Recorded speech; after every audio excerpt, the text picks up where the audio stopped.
Assalamualaikum warahmatullahi wabarakatuh. Halo semuanya, aku Dinda Hayatunupus, mahasiswa pendidikan profesi guru Universitas Siliwangi.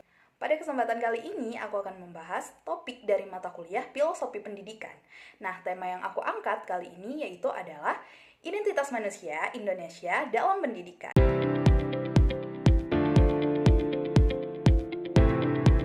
Nah, apa sih yang dimaksud dengan identitas manusia itu? Identitas manusia itu merupakan suatu konsep yang kompleks, mencakup aspek psikologis, sosial, budaya, maupun spiritual yang membentuk diri seseorang. Nah, identitas itu dapat terbentuk dari pengalaman, lingkungan, dan interaksi dengan orang lain, serta dipengaruhi juga oleh faktor-faktor seperti keluarga, sekolah, budaya, agama, dan pengalaman pribadi.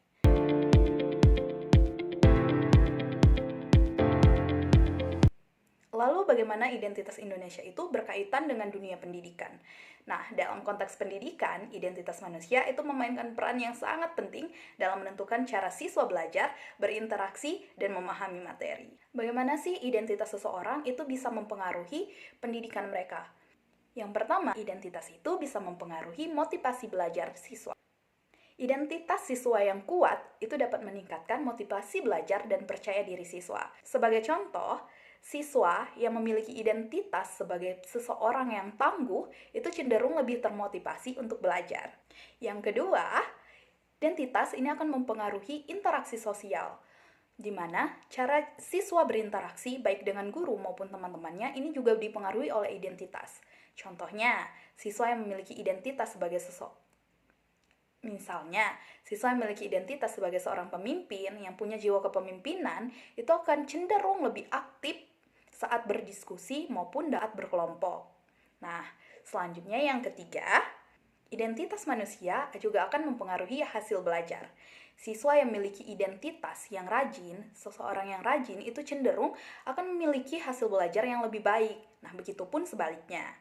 Nah, yang keempat, identitas manusia itu juga berpengaruh terhadap kreativitas dan inovasi, di mana individu yang memiliki identitas yang unik itu dapat mendorong kreativitas dan inovasi. Nah, misalnya, siswa yang memiliki identitas seniman atau yang memiliki jiwa seni itu akan cenderung lebih kreatif dan inovatif saat menyelesaikan tugas. Mereka dapat berinovasi, membuat sesuatu yang baru.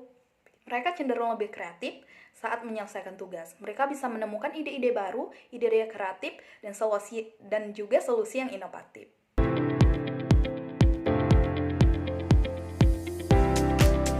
Setelah kita mengetahui bahwa identitas manusia itu bisa berpengaruh terhadap proses pendidikan seseorang, nah sekarang kita akan membahas tentang faktor apa saja yang mempengaruhi terbentuknya identitas seseorang. Faktor pertama yaitu lingkungan keluarga. Keluarga merupakan faktor utama dan yang paling pertama dalam memberikan pengalaman serta menanamkan nilai-nilai yang akan mempengaruhi terbentuknya identitas. Sebagai contoh, siswa yang dibesarkan dalam keluarga yang menghargai pendidikan, yang menganggap pendidikan itu penting, itu juga akan cenderung memiliki identitas pembelajar yang serius. Mereka akan serius saat belajar, mereka akan sungguh-sungguh saat belajar, dan tentunya mereka akan tekun saat belajar. Faktor kedua, itu adalah lingkungan sekolah. Interaksi antara guru dan teman-teman di sekolah itu juga akan mempengaruhi bagaimana identitas siswa itu akan terbentuk. Sebagai contoh, siswa yang memiliki guru yang mendukung serta terbuka terhadap pendapat dari peserta didik itu cenderung memiliki identitas yang percaya diri karena mereka merasa dianggap dan dilibatkan dalam proses pembelajaran. Faktor ketiga, budaya dan agama. Nilai-nilai tradisi yang dianut serta ditanamkan sejak kecil itu juga akan mempengaruhi identitas yang terbentuk.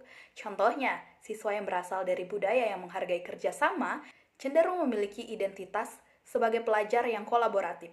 Mereka bisa bekerja sama, jika diberikan proyek, mereka akan mampu mengerjakannya dalam bentuk kelompok, dan lain sebagainya. Faktor yang keempat, yaitu pengalaman pribadi. Pengalaman hidup juga dapat mempengaruhi persepsi setiap orang. Bagaimana sudut pandang seseorang dalam menghadapi masalah ataupun kondisi itu dapat dipengaruhi karena adanya pengalaman hidup yang pernah mereka lalui. Contohnya, siswa yang pernah mengalami kegagalan cenderung memiliki identitas sebagai pembelajar yang tangguh. Karena mereka pernah menghadapi kegagalan, mereka akan berusaha lebih keras agar mereka bisa tumbuh dan berkembang dan tidak mengalami kegagalan kembali.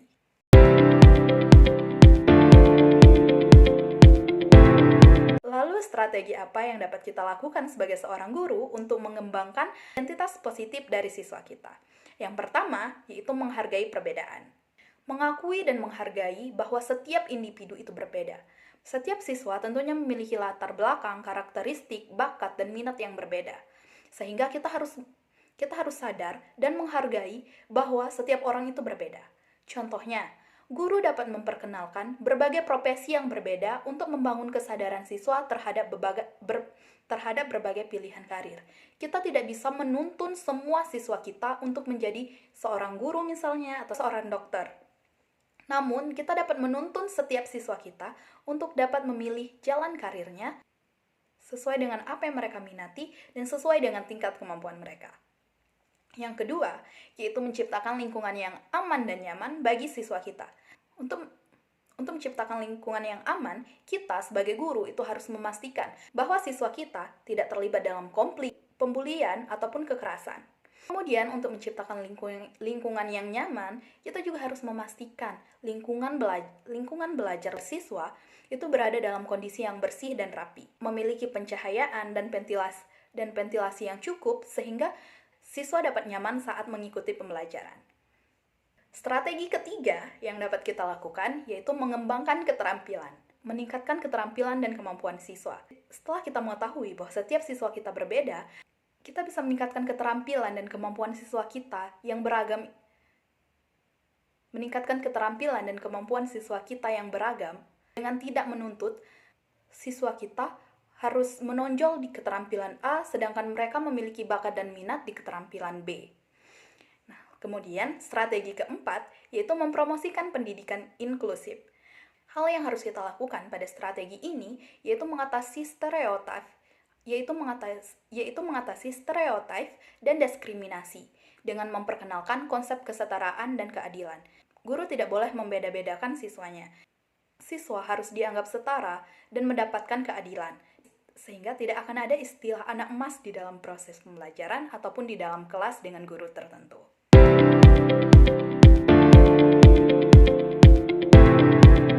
Dari semua penjelasan yang panjang tadi, dapat ditarik kesimpulan, identitas manusia itu memainkan peran penting dalam mempengaruhi aspek pendidikan.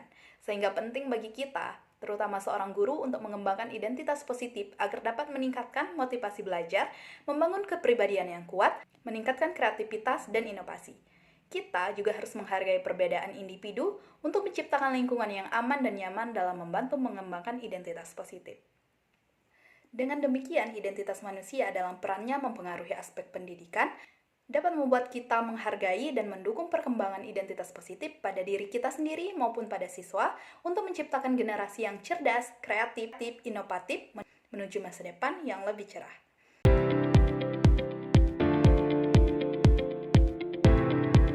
Oke semuanya, mungkin hanya ini yang dapat aku sampaikan. Aku sangat menerima kalau ada tambahan ataupun kritik dan saran perbaikan dari apa yang aku sampaikan. Sekian dari aku, Dinda Hetunupus. Bye-bye!